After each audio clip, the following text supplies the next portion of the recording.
L'énergie, les hydrocarbures et les ressources minières sont indispensables à la production des biens et des services. Il est donc important de mener d'importantes réflexions pour la bonne marche de ces différents secteurs. C'est pourquoi le Centre d'information et de communication gouvernementale a invité le ministre ivoirien des Mines, du Pétrole et de l'Énergie à sa tribune dénommée Les rendez-vous du gouvernement.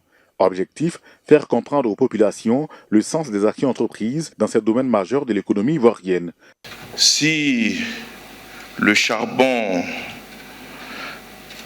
en tant qu'énergie fossile, a été le moteur de la révolution industrielle il y a environ 2 siècles, l'énergie électrique en a très vite pris le relais et les besoins en électricité sont donc de plus en plus grands en raison des évolutions technologiques.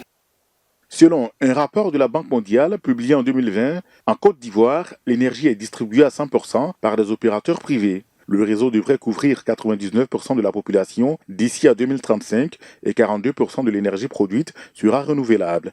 Cependant, les consommateurs estiment que les tarifs de l'électricité sont élevés.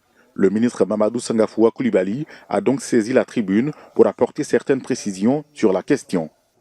Si vous prenez le Ghana a fait 2 ajustements. 51%. Qu'est-ce qui a été fait en Côte d'Ivoire? 2 ajustements. 19% au total. Et quand nous disons 19%, dans le premier ajustement de 10%, 89% des abonnés ont été épargnés. Seulement 11% ont été touchés. Donc, le deuxième ajustement qui a concerné tout le monde,